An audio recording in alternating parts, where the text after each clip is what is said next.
Good morning from Chicago, traders. It's 8:02 a.m. Chicago time on the 27th of October, 2021. This is Wednesday, episode number 103, sorry.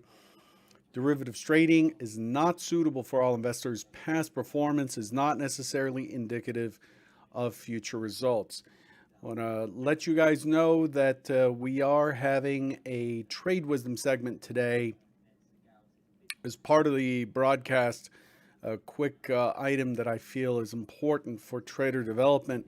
Maybe it'll help you out, maybe put some perspective in place for you. So tune in for that. Let's jump into the pre-market summary sheet here. The market is completely sideways, mixed risk posture. We see a slight uptick in the 10 years and the 30 years and the treasuries, basically, as well as the Bund. And we have Europe down, the U.S. up, small caps off, and the NASDAQ holding steady. NASDAQ still in yesterday's range. And so overall, a mixed bag coming into today. The key earnings pre-market today come from General Motors, Boeing, GlaxoSmithKline, Bristol-Myers, Bunge, General Dynamics, Coca-Cola, McDonald's, Deutsche Bank, and there are many, many more. Biggest surprise today, General Motors came in at $1.52 versus 96 cents, and Bunge came in at $3.72 versus $1.16. That's on $14 billion of range versus expected $11 billion. They basically hit it out of the park in Q3. So those are the two big surprises. McDonald's beat by 12% on earnings and about 2.8% on revenue. Revenue at McDonald's is around $6 billion. So those are the pre-market post-close. We have Ford, eBay, Benchmark, Silicon Motion, and many others as well. Just look out for those. eBay, although it's only 2.46 billion in estimated revenue, it can be a mover. What's on the scope for the market currently? Again, still big earnings. We're right in the heat of the earnings season. Social media scrutiny. Many of you probably saw that Facebook just got hammered yesterday. TikTok and Snapchat as well. And then there's still this issue of persistent prices that are being passed on, persistent higher costs that are being passed on to consumers. So is inflation transitory or is it not? There's still some labor tightness in the market. And these are all things that are likely to have an impact on performance going forward. Today, the big piece, we got several big releases. Germany had GfK consumer confidence. The consensus was negative 0.5, came in at plus 0.9. France had the consumer confidence for October. Expected 101, got 99. Nothing special there. Durable goods orders came in much better than expected. The expectation was negative 1.1%, came in at negative 0.4%. Wholesale inventories came in at 1.1, expected 0.5. And going forward, we have the Bank of Japan interest rate decision at 11 p.m. for those of you who are trading the Asian session. So that's what's on deck for today. Whoa, hang on, back it up there. Let's go over what's on the S&P. The S&P has traded 159,000 contracts rounded up. Inventory is quite balanced. Yesterday's settlement was at 45.65 and a quarter. Currently trading 45.69 and a quarter, up just 4 points. Not much to talk about there. The range is 19.75 points, which is okay. The point of control is right at 45.64. If you recall, 45.64 was the double TPO high from Monday. For those of you who follow market profile, the double TPO high at 45.64, and it was the high of Monday, and it was a battle zone yesterday between 45.64 and 45.70, which is exactly where we are currently. So that's that. Yesterday, what are the expectations? The main expectation, the main play yesterday was somewhat of a pullback as far as 67, 68, and a push to 90 with an extended push to 97, 97 being the target that brings us into the 4,600 range. So the prices to pay attention to yesterday, 83.5, 90, and 97. Here's what actually took place yesterday in our review segment. So looking pretty quite a few rotations yesterday, quite a bit of activity. We had an opening swing. We had an open that was at 45.76. We had an opening swing that was 77.75 down to 72.75, 5 points. And we break that opening swing on the upside. So we're looking for a long on a gap. So this is another day where we're looking for a gap and go situation. We're looking for a gap and go trade in the direction of the gap. If the market doesn't open and immediately sell off or look heavy and wanting to sell off early, then we're looking to the long side. We're going to go with the direction of momentum, which is the direction of the gap. So the goal is to look for areas to get long into 83, which it hit quite early right here. And then the next area is 90, which it hit right on the nose. It hit 90 on the nose, pulls back to a VWAP, comes back, puts in a lower high and another lower high. And we could see that the delta was negative with each one of these tests.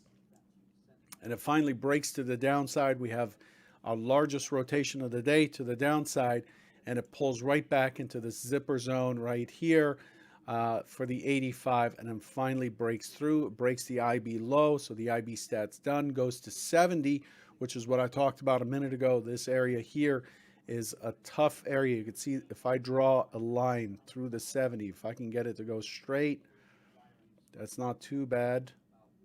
Getting worse. If we draw a line, not this elliptical weird shape here, you can see there's quite a bit of action on the 70 area right there, there, and so on and so forth. This squeeze on the close. Just pay attention to the 70 area. It's likely to be a turbulent area. Notice that once we rejected the upper part, the upper half of the range, once we got below the mid of the action yesterday, we couldn't get back above. So for those of you, if you're a Convergent Trading member, please listen to yesterday's Trade Talk. We talked a lot about the expectation to pull back into 76, 77 for a potential short, back to 70.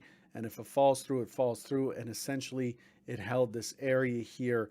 Lots of noise, lots of action here. The open, full session VWAP, RTH VWAP, full session mid, RTH mid, and the opening swing high, all coming together, including the overnight point of control, all coming together in the 75 to 77 area.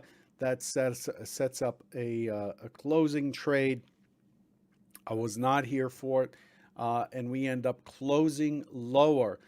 We moved the point of control higher, so the point of control has migrated higher. So although yesterday we don't really see the market having established value yesterday, we don't see balance. We haven't seen balance for quite some time now.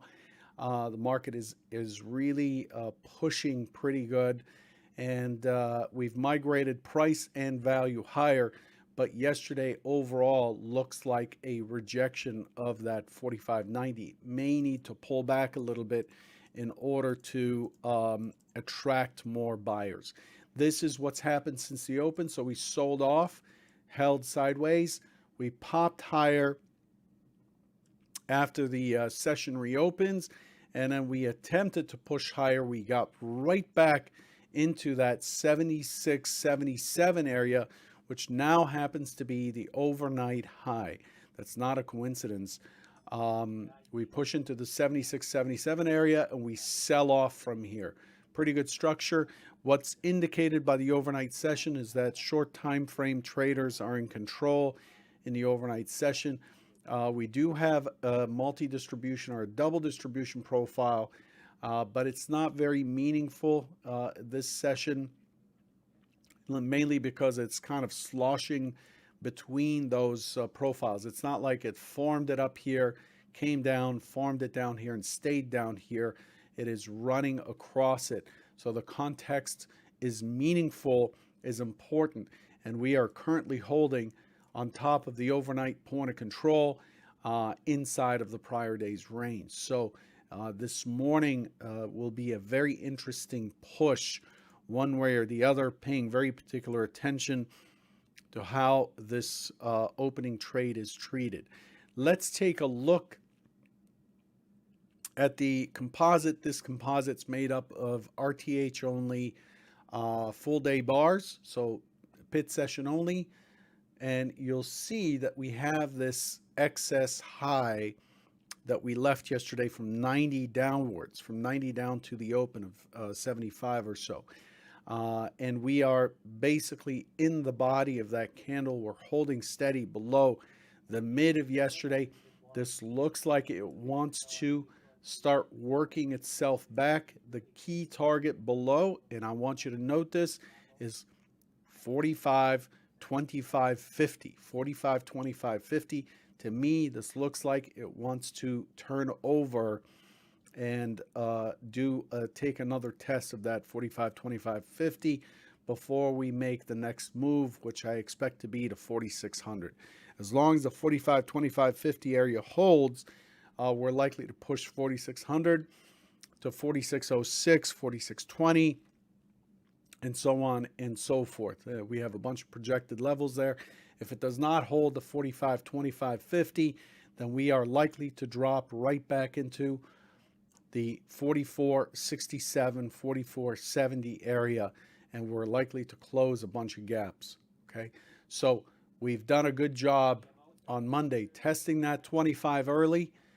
We've carried higher on Tuesday. If we start to turn over, in other words, if we break the one-time framing up on a daily, then 25.50 should be the target for the short. If you do get short, that's the area you want to pay attention to. I'll be talking about it tomorrow, I'm pretty sure. So that's where we stand here. You can see that the range is collapsing. Volume is dropping.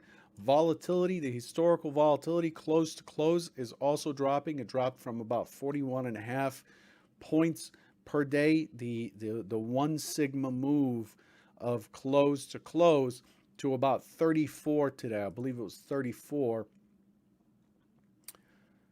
Yeah, 34 on the nose. So things are kind of slowing down a little bit, mainly because the market's rallying. When the market rallies, it puts on this, it's generally a buy and hold kind of environment. Okay, I'm not going to do a scan of the Edge Pro X overview chart. You have that. I'm going to change gears here for a second, and I want to talk about this, do this trade wisdom segment, which I think some traders really need to hear. There's a huge push to make it in trading, right? It's there's a perspective on trading that is very much, a table with $100 bills stacked in cash and a guy with gold chains and a Lamborghini in the background. Generally that's just used for selling you stuff, right? Mainly Forex products or crypto. Trading is a job. It's a career. It's not seen as such, but we do a very important thing. We do the same thing as every car dealership out there, every supermarket out there, every retail store. This is what we do as traders. We take inventory from the larger participants and distribute it across the board, and we create a market. We make a market and provide stability and liquidity in the market. That's basically our job. We get paid for doing that. So we are a little bit, you can think of yourself as a slow motion market maker where you're taking inventory temporarily, um, and then disposing of it at higher prices, and you get paid to take that risk. That's the goal. The thing is, people following, hearing the stories about Wall Street bets and so on, hear about somebody who bought 5,000 calls for 2 cents on BlackBerry or whatever, and then those calls got into the money. They became worth, the full price of the stock.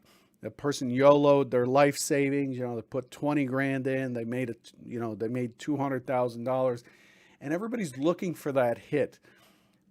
Please understand that the goal is to really make consistent, incremental, tiny improvements day by day, week by week, month by month. That's the goal. The goal is to really improve the process. This is like what's covered by James Clear in Atomic Habits. You're making, you want to become more fit. You don't go out and get the best shoes, the best gear, join the biggest gym, and lift the heaviest weight on the first day. You want to just take it easy, go in, get yourself to just go into the gym and walk on a treadmill and maybe do some light exercises on a machine rather than with free weights. And over time, you're building muscle memory based on the focus on tiny incremental improvements. You're aiming for, your business plan is for, and your strategies for tiny improvements. That's what we're after. So as you come in here on a daily basis, listening to me or listening to anybody else that you listen to, whomever that is, please remember that it's really important to just get used to the weight you're about to lift and to incrementally challenge your process and improve your process. You're not here to make money initially. You're here to be the best possible trader you can be. And I know that's easier said than done. I get it. Been there, done that, been doing this for 21 years, approaching 22 years next year. And I'm going to tell you that the results by thinking that you're going to YOLO and take a 10 lot, even if it's in the micros, and hold it despite all the heat is just total and absolute garbage. You will not last. You will not last. The goal is to just get good with the small size that you're trading, hopefully in the micros, build a good expectancy, then up your size, one lot, keep that expectancy, find the glitches in the issues that come up, and then get better, then get to the point where you can confidently go to 3 lots and 4 lots and 5 lots, and the returns will compound if they will come, if there is an edge. There's no guarantee of an edge, but that's how it works. And all the time you're focused on risk. You're focused on how can I get an improvement on the amount of risk that I'm taking? And that's what we call an R factor. If I'm risking 5 points on a trade, what can I do to get 7.5 points or 10 points or 15 points? That's what's going to keep us in business. One more thing. You're going to F up. You're going to do something wrong. You're going to just go on tilt. You're going to blow up. That happens. You don't accept it. It's not okay, but it happens. Just remember that in doing so, in screwing up, in committing an error, in FOMOing a trade, in fading your plan, fading your edge because you just don't feel like it's going to go higher, so you decide to sell, and then the market starts moving higher, so you sell some more. In doing that, this is a failure that is temporary. This is you improving on your experience. The goal is to come back and see that for what it is, and that is not that you're an idiot or you're stupid or will never learn and daddy told you you'll never make it, or whatever psychological issues there are. It is simply experience. And the goal is to survive that. So don't make it catastrophic. Come back and build on that experience. And as you build on that experience, the results will come, hopefully, at some point in the future, as long as you're able to maintain your risk control. Okay? So we all F up, but it doesn't mean you give up and you just throw it all away. Okay? So that's all I had for you there. Just be cool. Just forgive yourself. But every time things go wrong, you're gaining a piece of experience. Let's move on to what's expected for today. I really would like to see everyone do well. We can all do well. There's plenty of opportunity. There's plenty of edge to go around, in my opinion. You don't have to believe the hype. You don't have to believe the shortcuts. You're not buying a shortcut. This is a process. It's a job. Okay? So just want to leave you with that, because I keep seeing the same nonsense that got me online 12 years ago, same crap being sold today in this, hey, just follow me, or hey, get this system, or hey, YOLO, what the hell, just put it all on black, go for it. It's just nonsense. That's just gambling. The first scenario today, given where how we ended up yesterday, the expectation is the market is likely, this is actually kind of impacted by a couple of events, mainly earnings and what goes into earnings, and news events relating to the big tech firms currently. But the expectation is that we are likely to find ourselves in balance today. So I'm looking for this to push back towards the 80, this 78, 80 area. 80. It's really hard to write with this mouse. 78, 80, and then I'm looking for it to actually test lower. I'm looking for a test of yesterday's low of 60.75 for a pullback all the way down into these single prints that you see in front of you down at 48. So I'm looking for a test of a breakthrough yesterday's low, which gives us the reversal. It's likely to move quickly through there, and then a push into these single prints before the bounce into the close back to 46.60. So I'm looking for the single prints to be taken out. Last week's high is 51.50. There's a single print at 48. So 50 and 48 is expected to be the test area if we give up some prices and sellers actually take control. I'm not sure if it'll do so today. I can't be certain, but given yesterday's action, there are some clear signs of some exhaustion. There may be a lot more money sitting on the sidelines, but that money will become a lot more motivated to come in and buy at lower prices.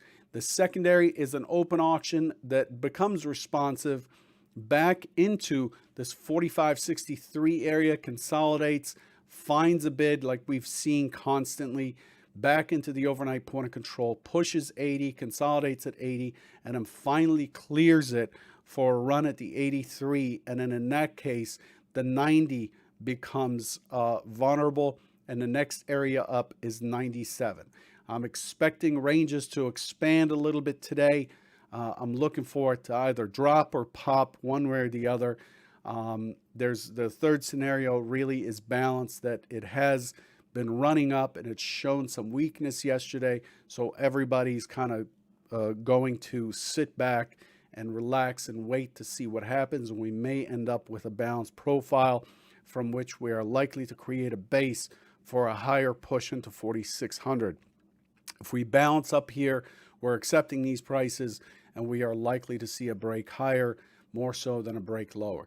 This is all barring news. This is all barring Fed's Powell, some tax stuff from legislators, any of the big techs announcing anything. This is if the market was running under its own power with its own auction. So this is 90. This is 83. But the big goal is right here is the 00. That's the big goal right now. So 97 and 00. 97 is the next big piece up, big measured move target up, and 00.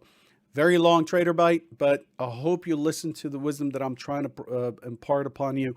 It's really important to take this piece by piece and come in and just incrementally, very slowly improve. Your goal is to slowly improve. Find your weaknesses, find your errors, and focus on banishing them. Good luck.